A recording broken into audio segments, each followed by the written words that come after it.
Hello student, good evening সকলকে। মোটামুটি আর মাধ্যমিক পরীক্ষা তো বেশি বাকি নেই, আর দুটো দিন বাকি আছে। ধরো তোমার আজকে 30 তারিখ, আর কালকে হচ্ছে তোমার 31 তারিখ, তারপর 1 তারিখ সানডে, এবং হচ্ছে তোমার মোটামুটি 2 তারিখ থেকে পরীক্ষা শুরু হয়ে যাচ্ছে। তো সবাই মোটামুটি একটা পজিটিভ থিঙ্কিং নিয়ে মোটামুটি পরীক্ষার দিকে এগো, পরীক্ষার হলের দিকে যাও। এ পর্যন্ত যে কতটা পড়াশোনা তোমরা করেছো সেই পড়াশোনাটাকে আর বাড়ানোর দরকার নেই, নতুন করে কিছু পড়ার দরকার নেই। মোটামুটি যা পড়েছো সেটাকে এখন রিভাইজ করো। এই কটা দিন হালকা হালকা করে দেখো, রিভাইজ করো, রিকল করো, রেস্ট নাও, ঘুমাও, ঠিক আছে? ব্রেনকে কোনো রকমভাবে পাজল করো না, কোনো রকমভাবে চাপ নিও না। অতিরিক্ত চাপ নিলে শরীরটা খারাপ হয়ে যাবে, মানসিক চিন্তায় পড়ে যাবে, প্রেশার তৈরি হবে। আর কোনো রকমভাবে পজিটিভ জিনিসটাকে বাদ দিয়ে নেগেটিভ জিনিসটাকে মাথায় রাখবে না। একটা জিনিস মনে রাখবে যে এই পরীক্ষাটাই আমি যে ফেল হয়ে গেলে বা পরীক্ষাটা কম নম্বর পেয়ে গেলে তারপরে জীবন আমার শেষ হয়ে যাবে তা নয়। জীবনে অনেক কিছু পড়ে আছে। মাধ্যমিক রেজাল্ট খারাপ হলেও তারপরেও কিন্তু প্রচুর মানুষ ভালো পথে এগোয়। তো কখনো কেউ কোনো নেগেটিভ চিন্তা ভাবনা মাথার মধ্যে আনবে না। ভালো করে যেটুকু পড়াশোনা করেছো সেটাই শুধু নামিয়ে আসো, এটুকুই বলো, ঠিক আছে? আর একটা চেষ্টা করবে তোমরা যে যে যতটুকু আমার ধরো 100% বা আমার 90 নম্বরের পরীক্ষা হবে, এই 90 নম্বরের অ্যান্সার আমাকে নামিয়ে আসার চেষ্টা করো। মানে আমাকে 90 নম্বরের অ্যান্সারটা আমাকে নামিয়ে আসতে হবে যেভাবে হোক, যে আমরা একদম খাতানি ছেড়ে আসবো না। এগুলো করো। পরীক্ষার আগে ঘরে এই সমস্ত জিনিসগুলো মেনটেন করো, আর একটু ঠিকঠাকভাবে পর্যাপ্ত জল খাও। আর বাড়ির গার্জেন যারা আছো বা বাড়িতে যারা আছো তাদেরকে একটা কথা বলবো, এই মুহূর্তে সন্তানের উপরে কোনো রকম ভাবে চাপ দেবেন না যে তোকে এত নম্বর পেতে হবে, এই কেন পড়াশোনা করছিস না, এই ঘুমাচ্ছিস কেন, উঠে পড়। ঠিক আছে? এরকম ভাবে করবেন না। তাকে তার স্বাভাবিক জীবনযাপনটা করতে দিন। কোনো রকম ভাবে তাদেরকে প্রেশার দেবেন না। প্রেশার দেওয়া মানে ওই ছেলেটাকে কিন্তু মানসিকভাবে তাকে বিকারগ্রস্ত করে তোলা হবে, আর কিছুই না। তো একদম কোনো রকম ভাবে চাপ দেবেন না। আর আপনাদের অবশ্যই একটা এক্সপেকটেশন থাকে, কিন্তু এক্সপেকটেশনটাকে ওর উপরে চাপিয়ে দেবেন না। হ্যাঁ, আপনার যদি এত এক্সপেকটেশন থাকতো তাহলে সেটা আপনি তো মানে পুরোপুরি করতে পারতেন। তো আপনার এক্সপেকটেশনটা সন্তানের উপর কখনো চাপিয়ে দেবেন না।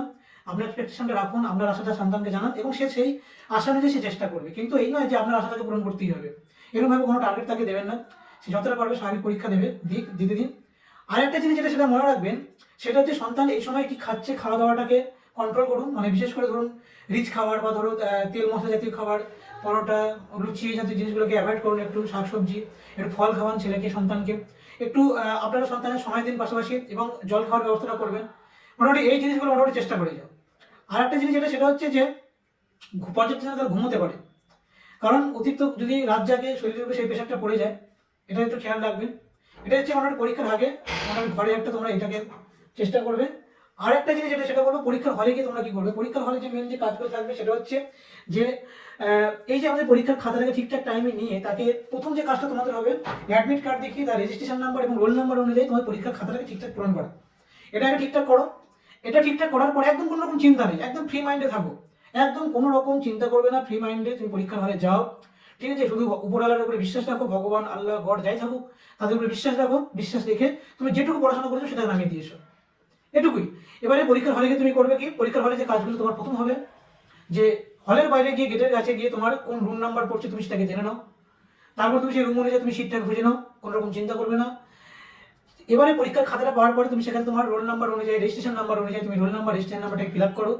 তারপরে তোমার খাতার যেটা মার্জিন টানার কথা বলেছিলাম আগের দিন, খাতার মার্জিন টানো। প্রশ্নপত্র পেলে প্রশ্নপত্রটাকে পড়ো।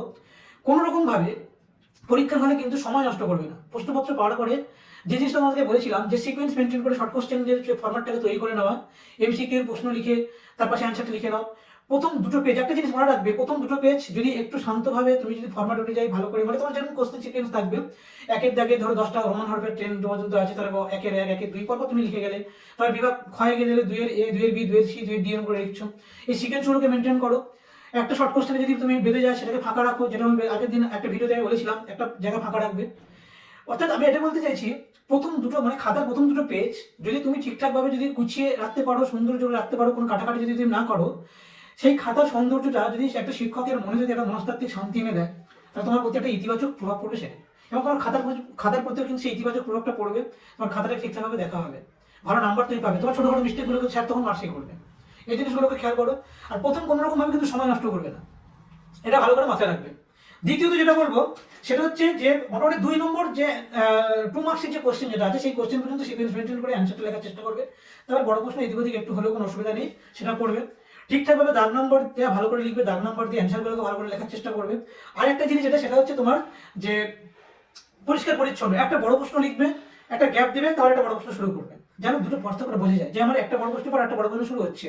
ঠিক আছে, যত পারবে ডায়াগ্রাম, যেহেতু জিওগ্রাফিতে যতটা পারবে ডায়াগ্রাম রাখার চেষ্টা করবে। তোমার জলবিভাজিকা কি তোমার প্রশ্ন পড়েছে, পাশে একটা ছোট্ট একটা তুমি একটা ত্রিভুজ মতন ইয়ে করে দুদিকে নদী ব্যবস্থা দেখিয়ে দাও, জলবিভাজিকা দেখিয়ে দিচ্ছে।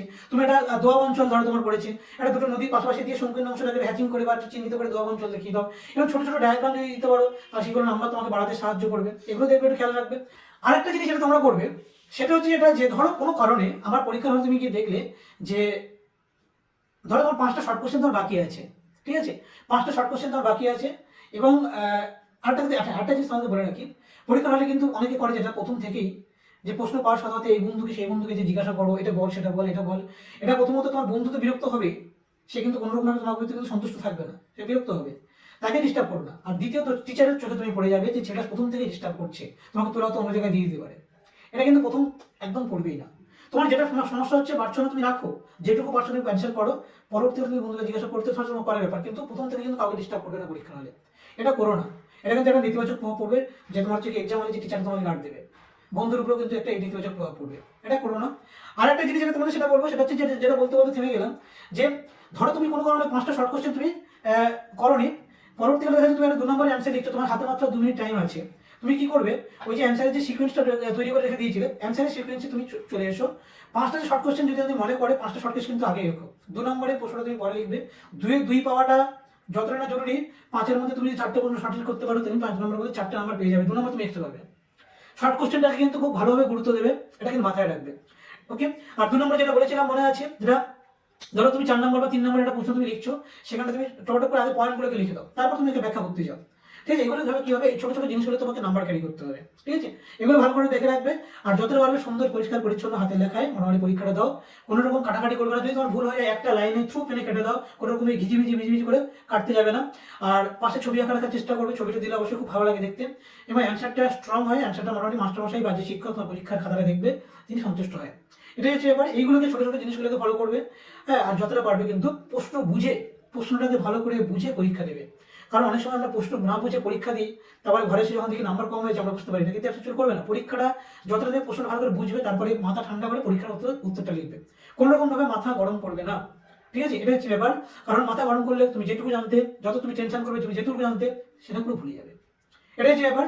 তো যাই হোক, মোটামুটি ভিডিওটা আর বেশি বাড়াবো না, তবে এটুকুই লাস্ট বলবো, সেটা হচ্ছে যে ভালো করে পরীক্ষা দাও, ভগবান তো তোমাদের মাথার উপরে অলরেডি আছেন, তিনি সব কিছুই ঠিক করে দেবেন, চাপ নেই। ভগবানের নাম নিয়ে সেই শক্তিটুকু নিয়ে তোমরা পরীক্ষার হলে যাও, পজিটিভ থিঙ্কিং নিয়ে যাও। ঠিক আছে, ভাগ্য প্লাস এবং চেষ্টা থাকলে অবশ্যই ফলাফল খুব সুন্দর হবে। আর এটুকুই তোমাদের জন্য থাকলো, ভগবানের কাছে প্রার্থনা রইলো, তোমাদের ভালো রেজাল্ট হলে তো সেটা আমাদের খুব ভালো লাগে, তাই না? যাই হোক, ভালো থেকো। ঠিক আছে।